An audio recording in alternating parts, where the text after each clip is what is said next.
Welcome to Monte Carlo, home of the Monaco Grand Prix.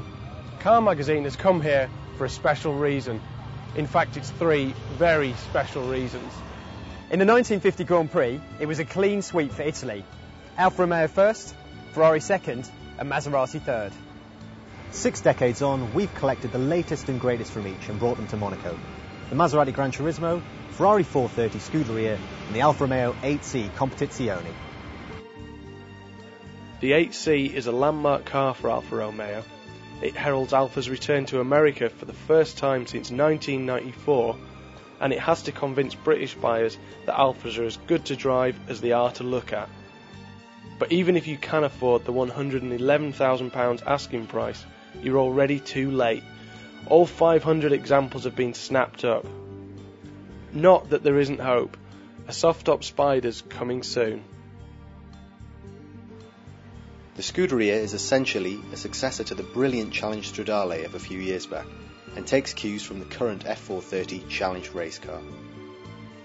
All of those spoilers are the result of many hours spent in the same Maranello wind tunnel that shaped Kimi Räikkönen's F1 racer, but it's the technology on this car that Ferrari is really proud of.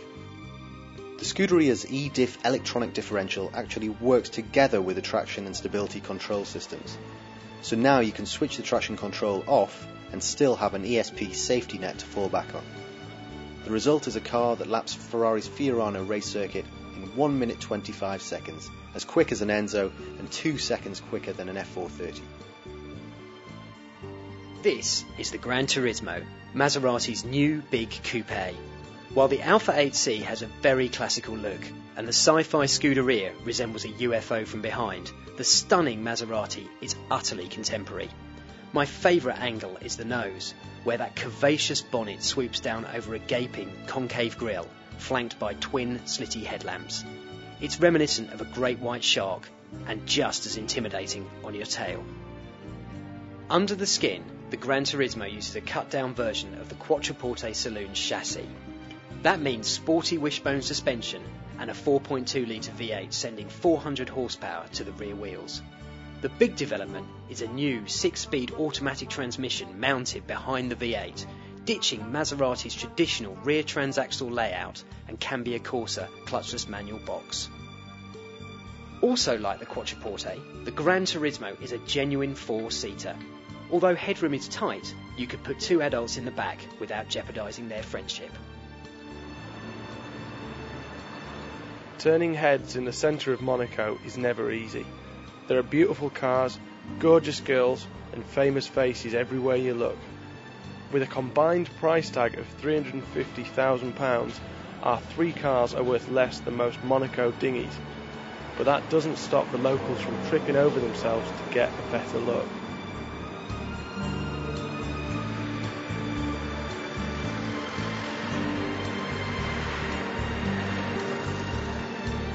But to tell you the truth, this place works as badly in a supercar as it does in an F1 car.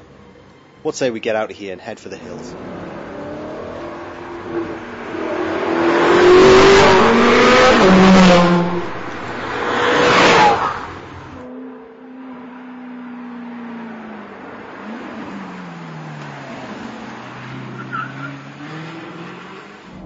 Like all Alfa Romeos, the 8C looks fantastic and the interior is a work of art.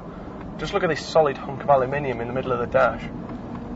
But unlike all modern Alfas, the 8C is rear-wheel drive, which means it's great to steer along roads like these.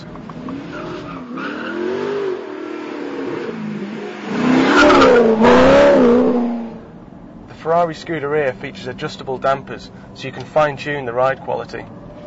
The 8C doesn't, and it's rock solid. And while that's great for racetracks, you'll soon be begging for a softer option on longer trips.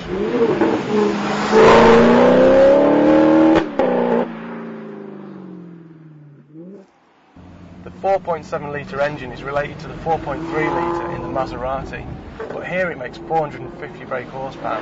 That's 50 more. And where the Maserati has a cultured exhaust note, the 8C sounds like an accident in a fireworks factory. While the Alfa looks and sounds amazing, it doesn't quite convince dynamically. The steering is quick to respond, but it lacks feel. The brakes aren't as reassuring as they could be, and the chassis doesn't communicate its intentions as clearly as we'd like, but the 8C is still great fun, and it's certainly quick. It scorches to 60 in 4.2 seconds and goes on to 182 mph top speed. But is the 8C a real Alfa? The engine is from Maserati, the gearbox is from Maserati. In fact, the whole car's been peering over the old Maserati Grand Sport shoulder for inspiration. But the styling and interior are unmistakably Alfa. And in an era of platform sharing and badge engineering, that counts for a lot.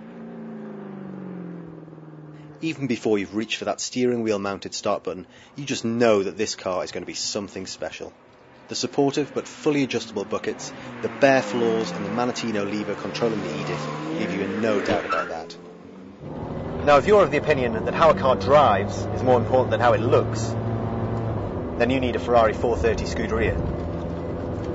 It's far more than just an F430 with a set of noisy pipes and no carpets, though both are part of its DNA.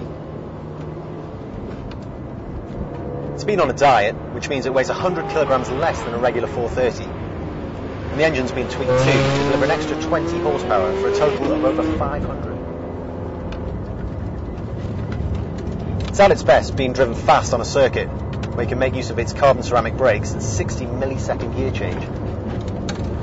But it's just as happy trickling through the streets of Monaco. Ferrari wisely decided against turning the Scuderia into a car that could only cut it on the circuit and not on the road.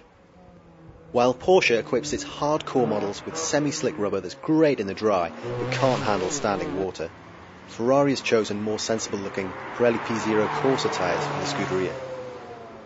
Not a bad move as it happens. The amount of grip on offer is simply staggering and the steering is much more responsive than an F430's. But for all the chassis and aero mods, the engine still dominates this car. It's essentially the same 4.3 litre V8 fitted to the F430, but a compression ratio hike and modifications to help it breathe more easily, including a carbon airbox and lightweight exhaust, mean it feels much faster. Ferrari doesn't quote a 0 to 62 mph time, only saying that it's less than 3.6 seconds. Sounds conservative to us. This thing will rev to 8,500 RPM, won't stop pulling until you're doing 198 mph. There's nothing ambiguous about the Scuderia. It's unmistakably a Ferrari and quite possibly the greatest Ferrari we've ever driven.